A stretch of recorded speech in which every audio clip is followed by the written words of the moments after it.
If you take your credit card and you go shopping and you run up a large credit card debt, you're running a trade deficit with all those shops. Now, it would be pretty strange if you then blamed all the shop owners for having sold you all those things. You're ripping me off, you're ripping me off, you're ripping me off, I'm running a trade deficit. That is the level of understanding of the President of the United States. The trade deficit does not represent at all trade policies. It represents spending relative to production or earnings. We call that an identity. I teach it in the second day of my course in international monetary economics. Trump never made it to the second day. So he says, you're running a trade deficit. Look, they're all cheating me. But all that's happening is the United States is outspending its national income. And you can look at the national income chart. You can add up consumption and investment and government spending, and you could subtract off gross national product, and lo and behold, what will that equal? Not approximately, exactly. That will equal the current account deficit, which is the comprehensive measure of how much you spend on goods and services versus how much you sell in goods and services. So the United States runs a current account deficit because it spends more than it produces. Why does it do that? We have a big credit card in the United States. It's called the national government. The US government spends about $2 trillion a year more than it takes in revenues. What it's doing is making transfers to the American people and to American businesses. It doesn't tax Americans for those transfers because, here's another little fact, because the congressmen that vote on the budget got into office by being paid for their campaigns by rich people who don't like taxes. So the political system says spend, but don't tax us. So we run a chronic deficit in the United States. That spending goes out either as transfer payments or goods and services, and that's more than our national income, which is about $30 trillion, and our spending is about $31 trillion. And that's our trade deficit. And for that, Donald Trump blames the world. Okay, I fail him for this if he were my student. He's my president. It's a little weirder because when he did this, in 2 days, the world lost $10 trillion of market capitalization. By the way, where did it go? Did it get transferred from here to here? No. It got destroyed. Why destroyed? Because trade, something also the President of the United States doesn't understand, is mutually beneficial. So if you stop trade, everybody loses. It's not that one side wins, the other side loses. He cannot understand that concept as a guy that traded real estate in New York. So his idea is somebody had to win, somebody had to lose. But what happened when he made this announcement was $10 trillion was wiped out worldwide. It's not that the US went up and they went down. No, everybody went down because the whole world system is based on a division of labor, and he's breaking that division of labor into pieces. So then people said, this doesn't make sense. Even the very rich people that gave him the money for him to get into office started saying this doesn't make sense. The hedge fund managers who were his big campaign contributors. Elon Musk, who paid for his election, became prime minister. He said this doesn't make sense. And then the markets said this doesn't make sense. Not only $10 trillion, but as the finance minister said, interest rates started to rise because people began to dump U.S. Treasury debt. The safest thing in the world, apparently. So, interesting what happened. It's not quite true that he reversed things. First, he left on this 10% tariff, except for one country, for China, 145% where he on some raised products. the tariff rates. That's because the United States has a deep, neurotic attachment to China. The U.S. political system hates China. Why? Because China's big and successful. And so that the U.S. hates. It's a rival, it's a competitor, and so this is the one thing he left on. Now, he's going to mess up everything with this too, because in a trade war between the U.S. and China, China wins. China does not depend on the U.S. market very much. It's about 12% of China's exports. China will do just fine. It's just dumb policy. There's no more, sorry to say it, there's just no more explanation to this than that. It makes no sense. Now, it raises, if I could, just one last point. How can this happen when it makes no sense? And that, people should understand, we are in one-person rule in the United States. Our political system is in a state of collapse. What President Trump did is an emergency decree. Everything he does is an emergency decree. Literally, you can go on to whitehouse.gov and then follow the menu to executive decrees. And there are dozens of them. And each one starts the same way. With the powers invested in me as President of the United States, I hereby declare A, nonsense, B, nonsense, C, nonsense. Because he's king. Those powers are not invested in the President of the United States. They're invested in the Congress. You read Article 1, Section 8 of our Constitution. It says that all duties originate with the Congress. And specifically in the lower house, all legislation has to start in the House of Representatives. But the U.S., starting in 1945 after World War II, became a military state to a large extent. And so it sprinkled in its legislation emergency, emergency, emergency. And Trump doesn't have to prove anything's an emergency, he just has to say something's an emergency. So suddenly the trade deficit became an emergency, and on that basis he issues a one-person rule. Even his aides don't know what he's doing. You raise one final interesting issue, which is that the market recovered about $4 trillion when he reversed. Anyone who knew that 5 minutes before made billions. This is not the cleanest government in the world, I can tell you.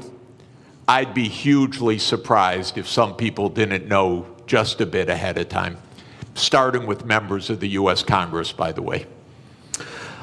Look, we'll get into the more general issues about protectionism and the end of globalization, question mark, in a minute. But I think what's happening and the directives coming from the White House is such a perfect example of what this panel is about. I'd just like to stay on this just for a few more minutes. Minister, is protectionism always a short-term aim And does it always come at the expense of the longer-term gain?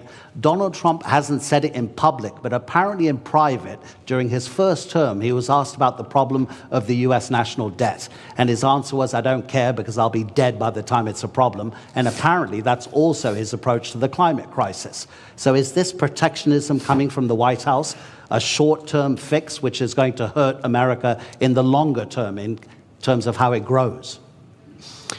It's not a fix. It's apparently a quick fix, but it's fundamentally flawed, as Professor has very clearly stated.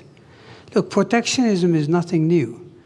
If you look at post-global financial crisis, the number of annual trade restrictions have gone up dramatically. In fact, like last year, there were over 3,200 trade restrictions. That is almost 11 times higher than what it was pre-global financial crisis. So this has been a trend, but what we have seen over the past week or two is clearly a new level. This goes beyond some protectionist measures, trade restrictions. This goes into something, an all-out trade war. So that's really worrisome, because if you go back, again, if you look at 20 years to global financial crisis, global annual trade growth was 2 times world real GDP growth rate. So in a way, trade was the engine of growth. Mm-hmm. Now that engine has been slow. So if you look at post-global financial crisis, global trade growth barely kept up with real GDP, global GDP growth. So that's no longer really one of the kind of like a strong engine. But I think the way things are now, if current state of affairs is sustained, we may end up actually protectionism dragging global growth. It is not only growth, it's really, there are many, additional fallouts from this type of policies. Absolutely, yeah. Yeah. So the answer to your question, this is not a fix. This is a fundamentally flawed,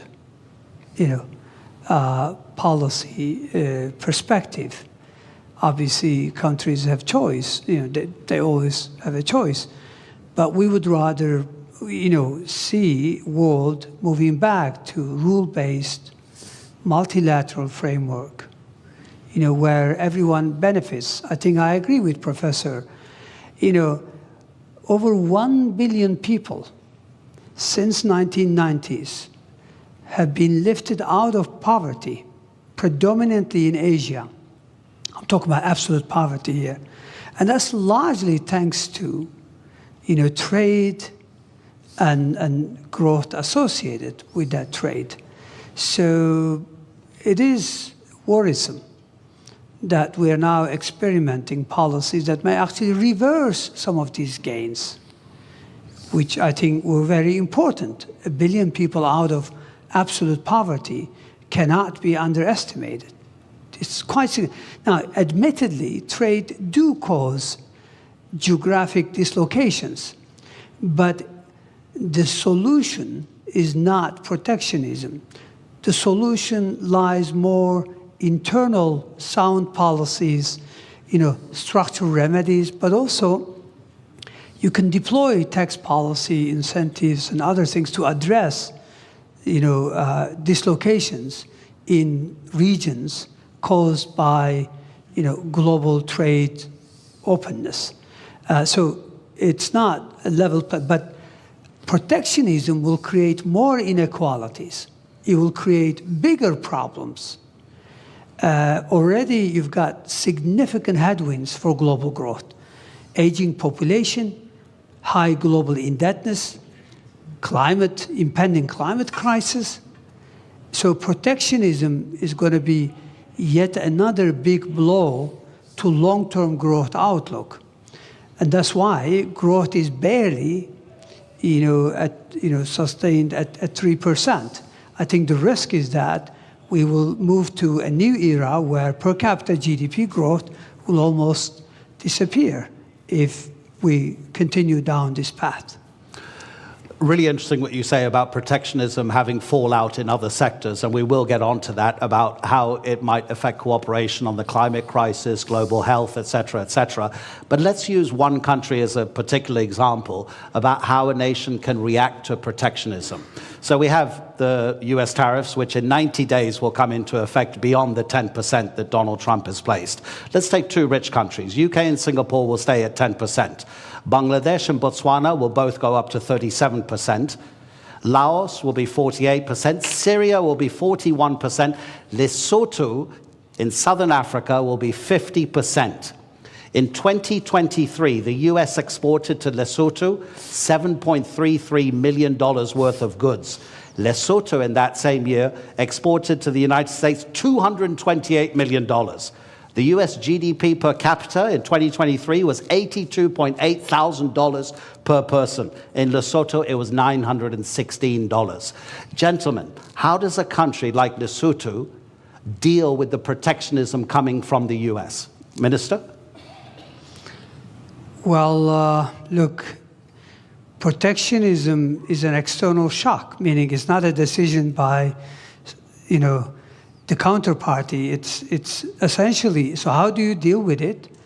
I guess you focus on regional integration, as an antidote of protectionism. So regional connectivity, regional integration would be one way forward. So, instead of globalization on a big scale, you focus on how you can deepen and broaden your ties with your immediate neighborhood or countries that are still willing to entertain rule-based trade. So I think that's the only way. Again, this is a major shock for many countries. I think global supply chains are going to suffer. This will lead to, already, I think the risk is that capital will be misallocated. Take us, take Turkey, for example. We are the world's second largest of white goods exporter. We need chips, basic ones, nothing sophisticated. We're not talking about 4 nanometers. We're talking about, 30, 40, 70 nanometers. If we're worried that countries are not going to supply that, even though it may not be the most efficient way, we may have to go into a very large capex to see if we could produce them. We are good at something. Other countries are better at something. So we would rather trade. And this is a very simple, economics, theory. Everybody benefits. So I don't think, X country or Y country, there's not much they can do except to look at ways in which they could mitigate the fallout from not being able to sell goods to the United States. But Professor, that takes a long time to arrange because, of course, the shock is immediate. You can't make deals that quickly, can you? I think the particular tariff rates that Trump announced last week that led to that financial bloodbath are not going to come back. So I don't think we're going to hear again about those numbers after 90 days. 90 days in U.S. time now is infinity. It's eternity. We'll never hear those numbers again. Where did those numbers come from? Something, again, so stupid you can't believe that any country would do this. But the idea is the following. As I said, if you want to know what your trade balance is, you earn some income, so you sell some services to somebody and you buy things. And if you spend what you earn, you're in trade balance. Technically, you're in current account balance. Now, most of us, I work for one employer, my university.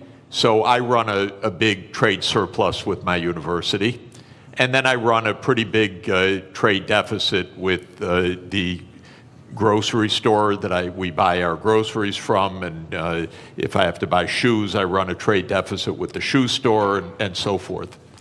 Trump's idea, just to add to the craziness of it, is that you should run a trade balance with everybody, not an overall trade balance, but a trade balance with everybody. So you should sell a little bit, you should work a little bit for your shoe store, you should work a little bit for your grocery store, you should go around anytime you want to shop, you trade something. I'll write you an essay if you'll sell me shoes. And you make your living somehow trying to balance your trade with all of your counterparts.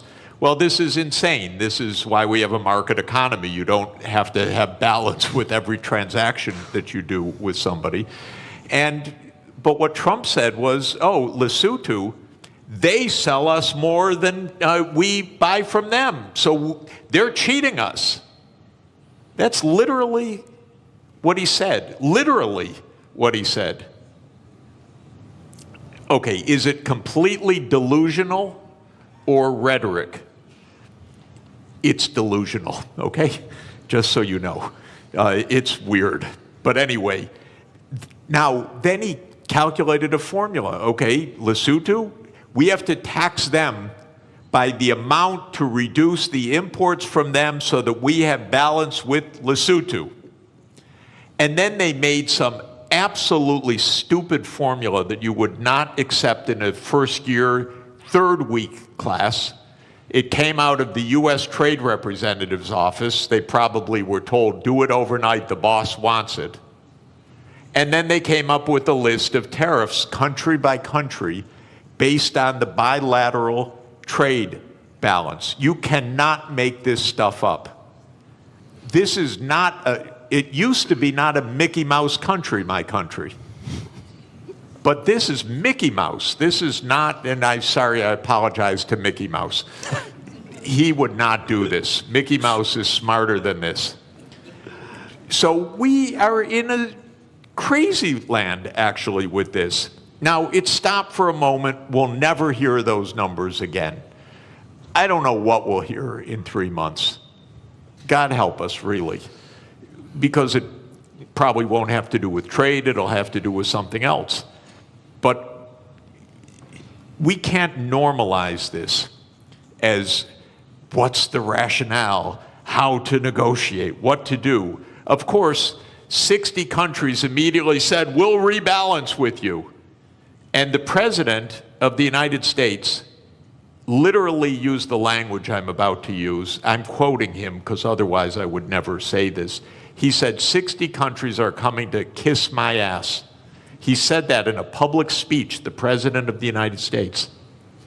So this is, I'm sorry, I apologize. No, but it's presidential language. Yeah. Okay? I'm only speaking at high political terms. So we cannot normalize this. We have to say no. We didn't spend 100 years on 200 years, 207 years since David Ricardo put forward the idea of comparative advantage, okay? And we have been building the trade system since the ruins of World War II for 80 years. And we have been building the World Trade Organization, which the US led the creation of, I think it's fair to say, for 31 years. This should not be normalized to try to figure out what is the theory of this.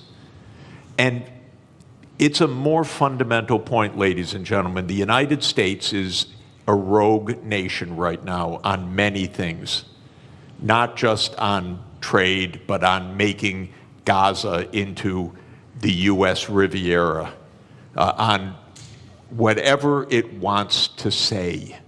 It's a little bit of a rogue nation. For the world to hold together, the rest of the world has to say, we're not going down crazy lane. We're going to be responsible. We're going to go to the UN. We're going to go to the World Trade Organization. We're not going to get into this downward spiral. Because if we normalize craziness, there is no way out. You mentioned Mickey Mouse, but there's a kind of a theme here from Bloomberg, the news agency. These are its headlines in the morning and the afternoon of Tuesday, Wednesday, and Thursday. Tuesday morning, this is madness. In the afternoon, a clown show. On Wednesday, stocks keep falling. In the afternoon, could have been worse. Thursday morning, assessing the damage. Thursday afternoon, Trump blinks. Minister, and by the way, if I may, because it's interesting, because I'm living in this crazy world, the Secretary of Treasury then, with all deference to a person who has a very hard job, he says, this was planned all along when Trump dropped this. Can you imagine? He couldn't say anything else, though. Well, yeah, I know, but to hear this from your Treasury Secretary is not also reassuring, because all you hear is a crazy land rather than what we need to hear, which is rationality. Okay, so let's make it more general for the moment. And by the way, ladies and gentlemen in the audience, I'll give you a few minutes at the end if you want to ask our two panelists a question. We'll try to get a few questions in from the audience. So to broaden it out, Minister, as the professor says, and pretty much everybody agrees, protectionism doesn't make economic sense because in the longer term, it's going to cost everybody. So what's driving increasing protectionism, not just in the United States, but in other nations as well? Because if it doesn't make economic sense, does it mean it then becomes a political statement from the person imposing that protectionism to almost appear as like a nationalist moment to bring people towards that decision maker politically rather than economically? Well, it's easy to explain. I think what is driving the current, what seems like a fundamentally flawed policies is, first of all, let's set the scene. I mean, there's a geostrategic competition between China and the United States. We know that. China has what it takes to become a superpower because it has human capital, it has state-of-the-art infrastructure, and now it's catching up in technology. United States consider itself as the hegemon power. So we know from history there's always been tensions between existing superpowers and emerging ones. It doesn't have to end this way, meaning in a trade war or any other wars, but it does in the past. I mean, history tells us that we more frequently see tensions rather than cooperation. So what lies behind this? Very simple. Go back to 20 years ago, roughly speaking. China accounts for about 8% of global manufacturing.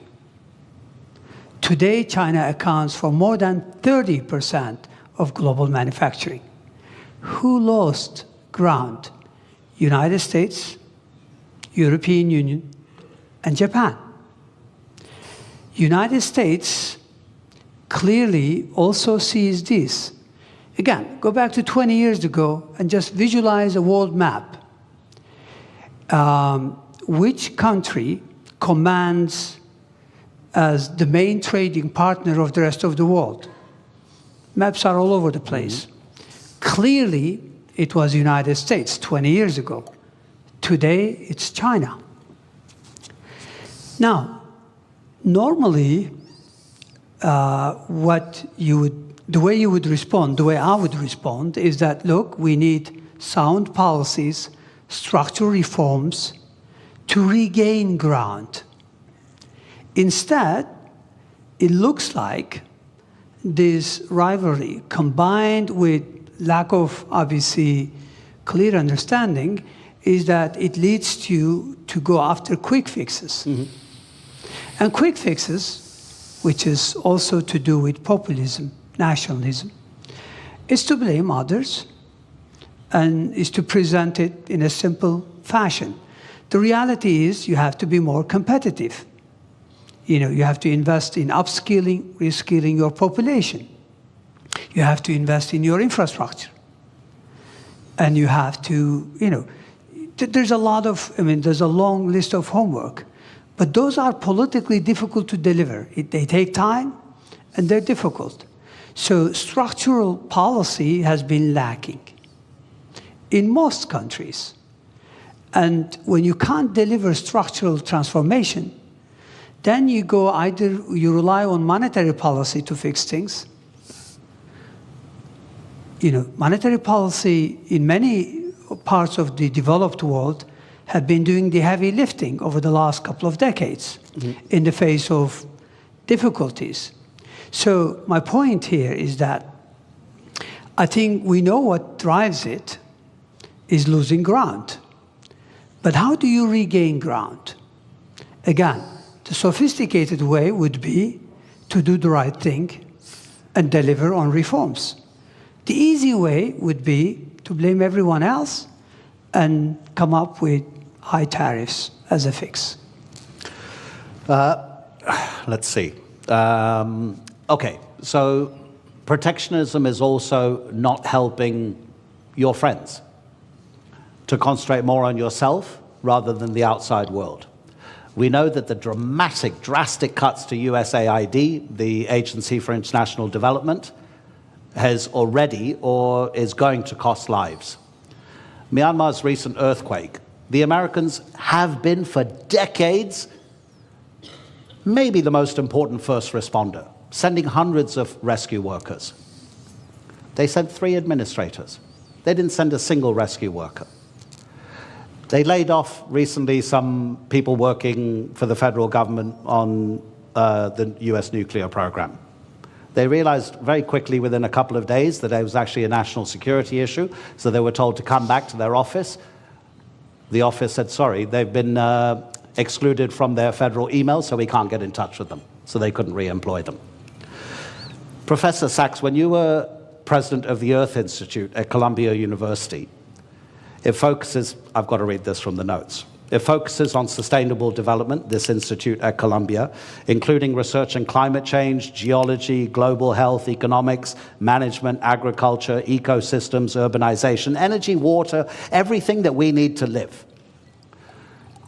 So how does protectionism affect these kinds of relationships between one country and another country? Yeah, It's actually deglobalization. I want to answer that by continuing on with the brilliant explanation that the minister just gave about the hard stuff and the easy stuff. Yeah. So just to say, in American politics, the swing states in the presidential elections in the last 3 elections in particular have been the Midwestern states. So those are states like Michigan, Indiana, Illinois, Ohio, Pennsylvania, Wisconsin, Minnesota. These are states that can go either way. And those states did suffer a decline of employment in manufacturing, not only or even mainly because of trade, but also heavily because of automation over the last 40 years. I come from Detroit, which is Motor City, used to be, and I used to go when young on school field trips to see the assembly lines, and there were actually workers on the assembly line. But now if you go to an automotive plant, it's all robots, very, very few people inside. That's not because the jobs went overseas. In that case, that's because the assembly line itself became an automated phenomenon. So Trump is giving an answer to those swing states. It's China's fault. It's Mexico's fault. It's Lesotho's fault. What the minister said is really important, that when he said that trade benefits the economy, but it could hurt some sectors. And what you do is not stop the trade, but you make sure that you pull everyone along, maybe in a regional policy, or maybe in job reskilling, or maybe in some other kind of public investment or education policy. Here's where the US really failed over the last 40 years. We let the inequalities widen and widen, partly because of automation, partly because jobs did go overseas, but for the right reason. They had comparative advantage in those jobs. Skilled people got better and better salaries. Lower skilled people had their living standards fall. The gap widened. By the way, not just the income gap, the life expectancy became 10 years or more. So many of our epidemics, so many of our social problems relate to this widening inequality. The United States political system didn't address it at all for 40 years. And that comes to what I mentioned, the corruption of the political system. When candidates of both political parties are paid by rich donors for their reelection campaigns, and both parties then become the agents of tax cuts and no really addressing the social conditions, you end up with a Donald Trump coming in and selling a pseudo explanation, it's all China, and selling a pseudo remedy, a trade war. What the auto workers are going to learn right now is they're going to lose jobs by even the tariffs that have been put in place, because we need the intermediate parts brought in from elsewhere. Now they face higher costs, and the United States can't compete at all with Chinese electric vehicles. The United States has basically handed China the electric vehicle market for the next 20 years. So did Europe, by the way. Europe delayed the transformation to electric vehicles, said we produce great internal combustion engines, we're going to continue to do that. The world actually needs electric vehicles because of the climate crisis. So all of this is to say the real hard work is to think ahead. The country, by the way, in my experience of working all over the world in the last 40 years, that thinks ahead the most is China. China's success is not random. China's success actually is a lot of forward-looking planning. In 2014, China issued a document called Made in China 2025.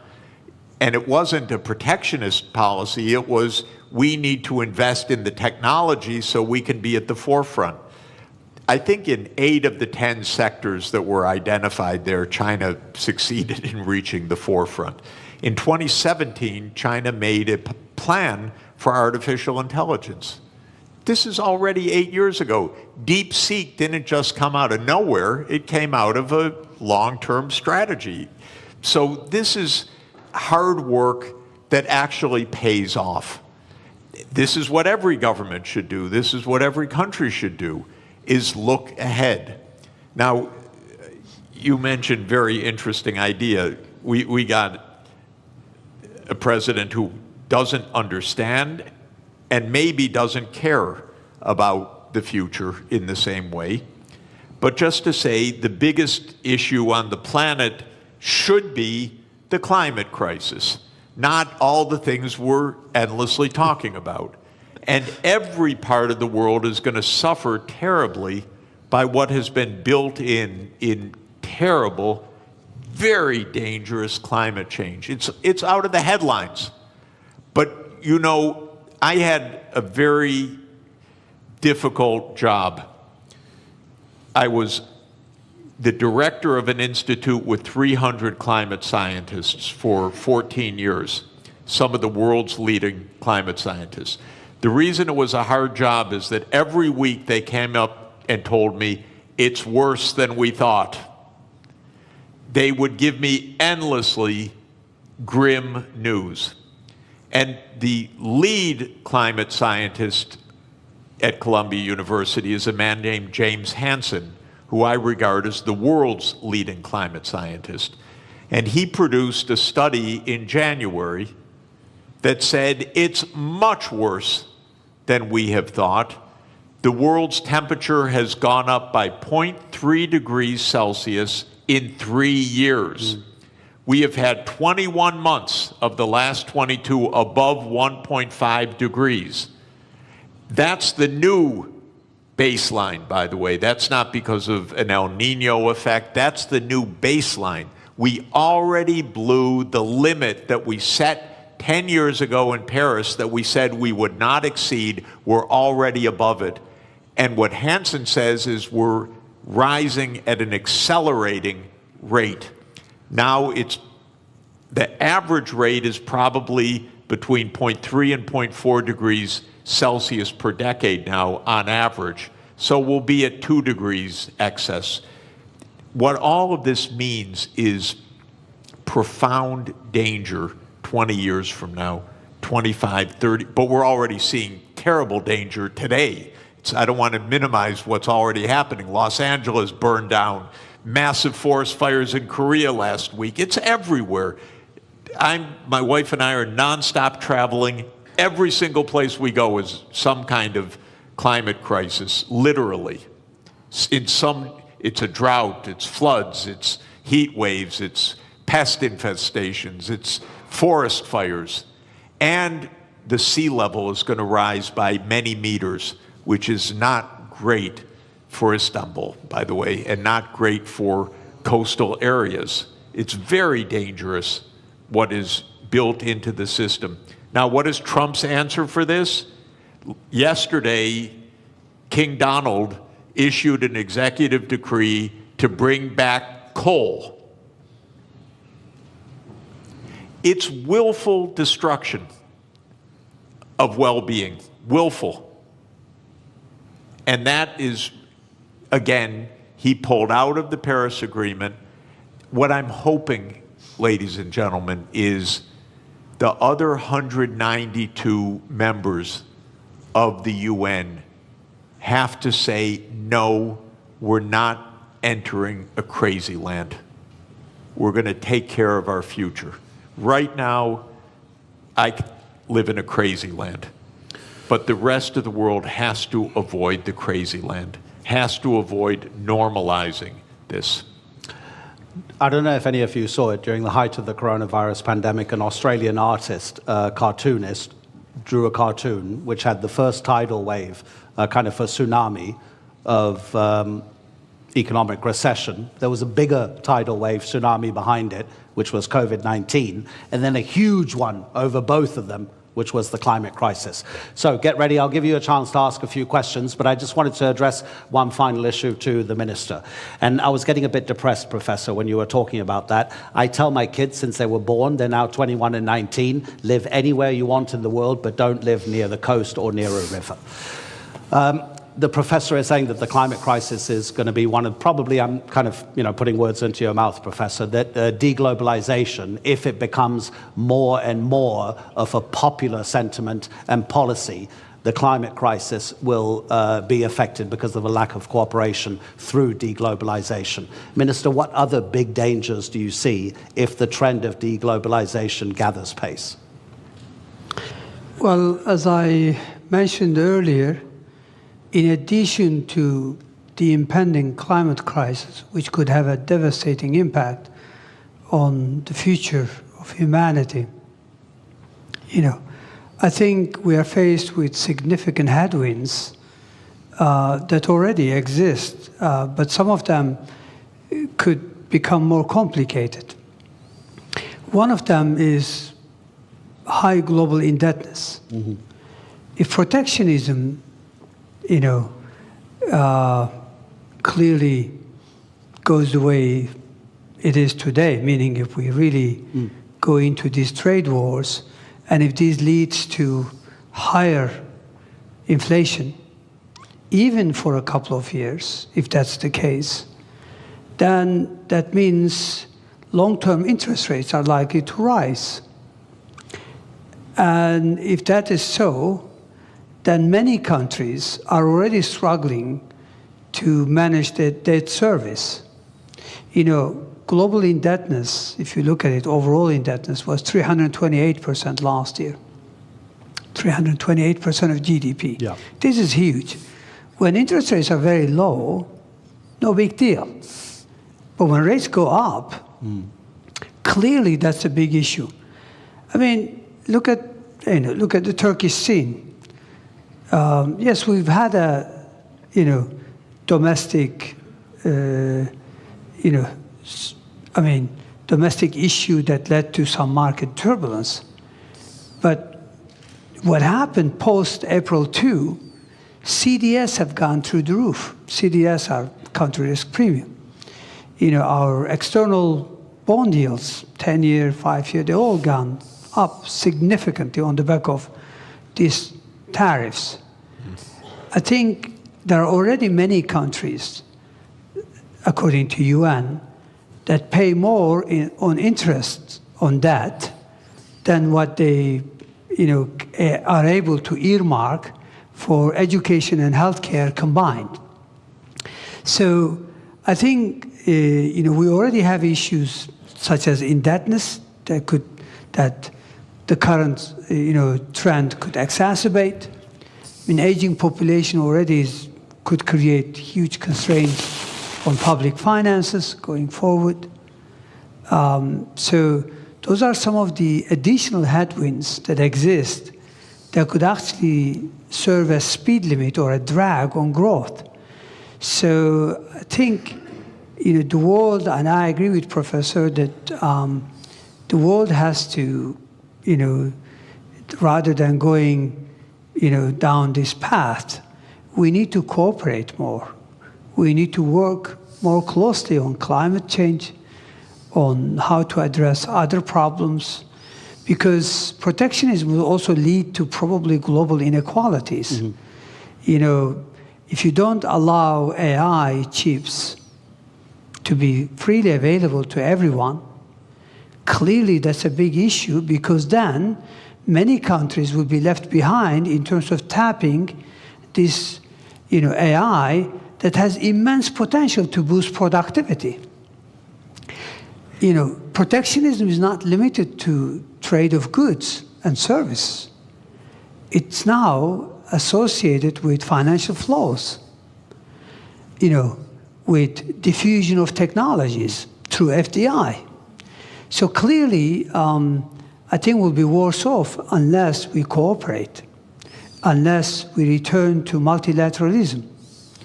But sadly, right now, it's all about shift to minilateralism.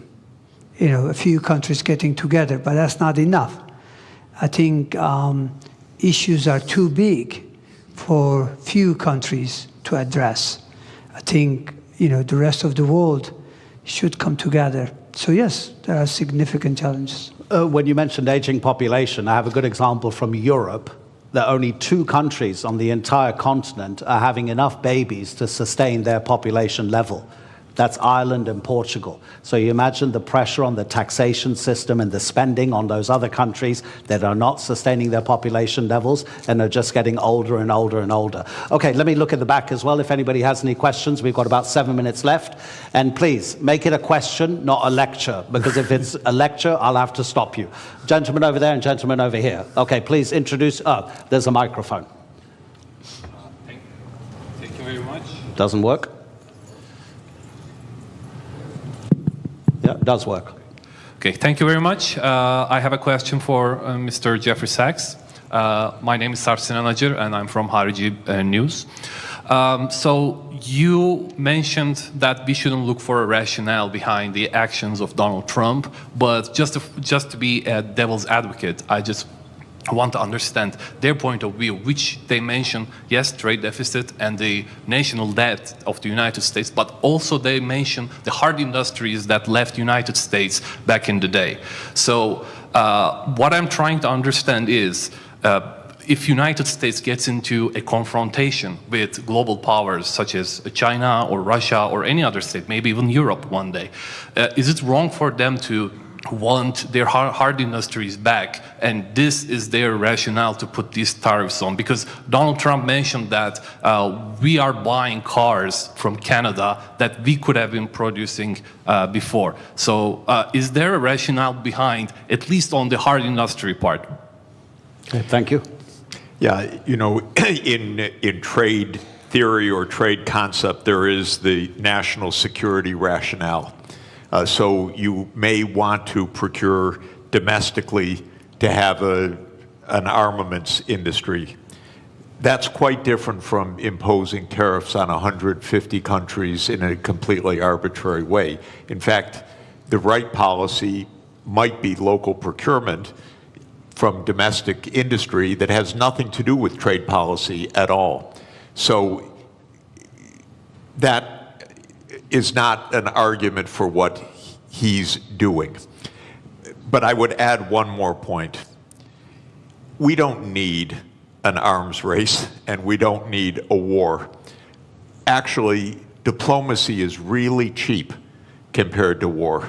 That's why we're at the Antalya Diplomacy Forum, not the Antalya Military Forum. So if Trump really wanted to save some money, we have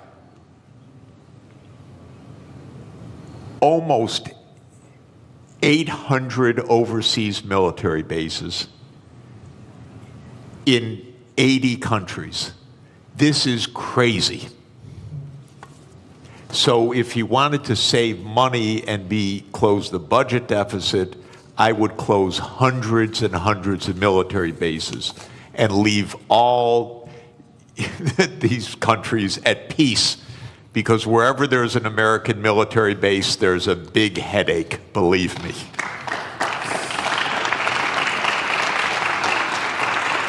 Sir, okay, is your question to the finance minister? Is your question to the finance minister or to the professor? Because I want to even things up. I would come back to you if it was for the professor, but if you, okay, let's address it to the finance minister.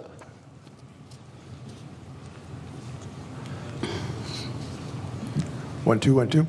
My name is Riel Miller, formerly of the OECD, formerly of UNESCO, and formerly an advisor to finance ministers, so I can address my question to a finance minister. One of the things that's tremendously tempting, and it was really in part of what the last question was about, was the hard industries, right? So now let's go back to being an extractive economy. Coal mining, you know, in Canada, I'm Canadian originally, beaver skins, right, that we sent over. So resources, right? Now, we have seen in the past, historically, when there was a move from natural resources to manufacturing, it was quite difficult for the society and the politics to change, because the oligarchs of resources were not the oligarchs of manufacturing. So I have a question which relates to the historical context we're in. What if we're moving to intangible economies? What if we're moving away from tangibles in general, and those robots are going to take care of producing intangibles? How do we talk to people who are nervous and worried because they're accustomed? I go to Germany and I say, can Germany be rich without producing cars? And they go, oh, never. I said, well, could Britain be rich without producing coal? Never. And so we have this historical difficulty of making the transition. And I wonder what you can say in a country like Turkey, where you are making the transition through industry, and China through catch-up and convergence. But can we begin